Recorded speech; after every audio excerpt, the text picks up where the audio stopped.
For this video, I just wanted to do a quick hardware and software review for the Galaxy Note International version. I'll throw in some tidbits too. It's not an actual review, but I'll throw in what I can actually. Just with the hardware, obviously the most striking thing is the 5.3-inch screen. It is 1280 by 800 resolution and uses a Pental display. It's a Super AMOLED HD. Note the absence of the plus display. There's a home screen here, 2 megapixel front-facing camera, ambient light sensor. If you take it to the side here, there's the volume rocker. On the back panel, there's the flimsy Samsung casing. 8 megapixel camera with a single LED flash.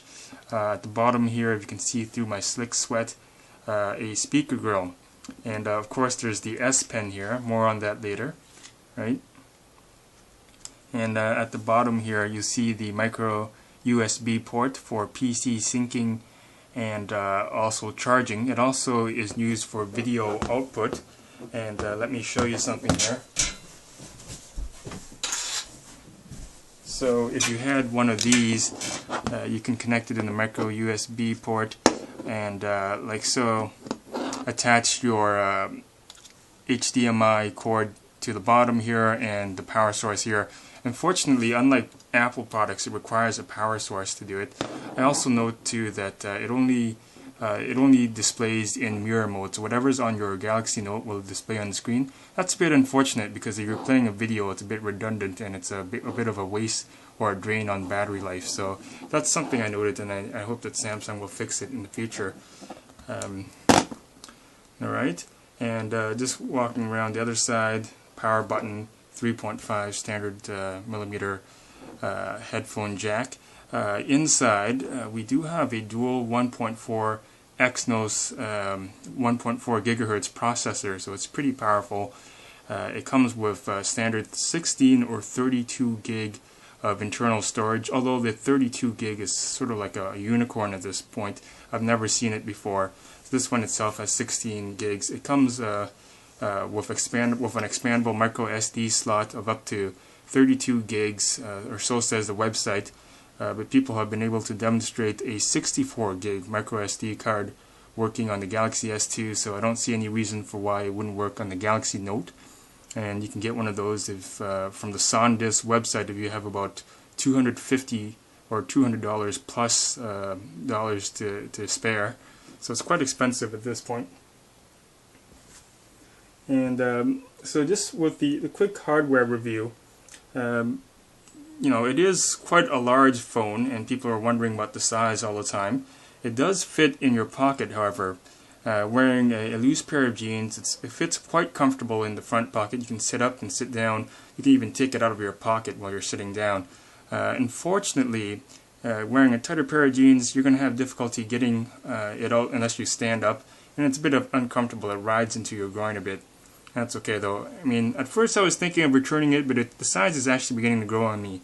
In terms of the size of the screen, it is a bit uncomfortable to type on sometimes, particularly you have small hands like me. If I hold my note like this, you see my thumbs don't quite reach comfortably around. You'd have to adjust your grip, and it makes it more difficult to touch type. I use it in portrait mode a lot more often for typing actually, but still it's a two-handed job. As you can see, my thumb doesn't quite reach around to the other end of the screen. There is a software upgrade that has been released in some regions, however, that makes the portrait keyboard a bit smaller, allows you to type single-handedly. The other thing I wanted to talk about, is the screen. And like I said, it's a Super AMOLED HD screen. Note the absence of the plus, so it's a Pental display. Many reviewers have noted, however, at this pixel density, it doesn't really matter. I mean, the screen itself is gorgeous. It has has really good contrast. The colors are really vibrant. There's good saturation. Some people may find it a bit too much saturation, though. It's probably not very reflective of real-life colors, but it's very pleasant to look at. It has excellent viewing angles, although at some extreme angles you might be able to notice a bluish hue. I don't know if you can see it on the camera, but you're not going to be able to see anything at that angle anyway, so it's sort of a a moot point if you're trying to share your screen with others. Just to show you how deep the blacks are, just opening up the file manager here.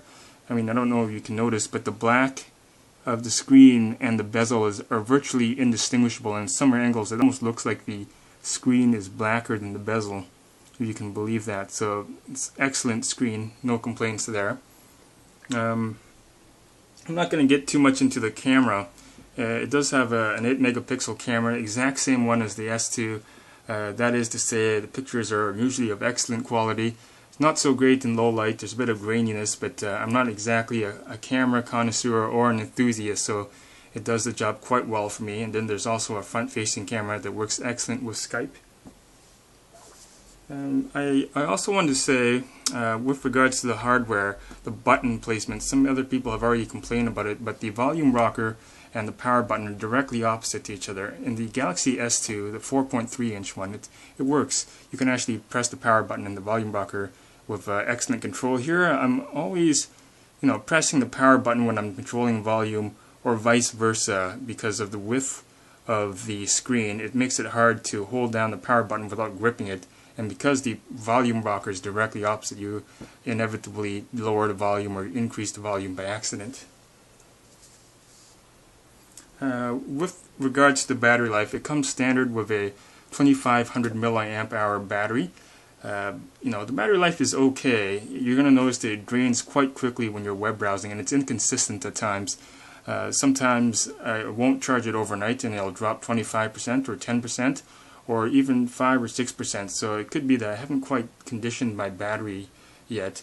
You can get an extendable battery on eBay for not that expensive. I believe it's under $15, and you can get a 5500 milliamp hour battery, which is massive, a lot more than some netbooks, but it does dramatically increase the thickness of the phone, which is 9.7 centimeters to begin with, which is very thin and very easy to pocket.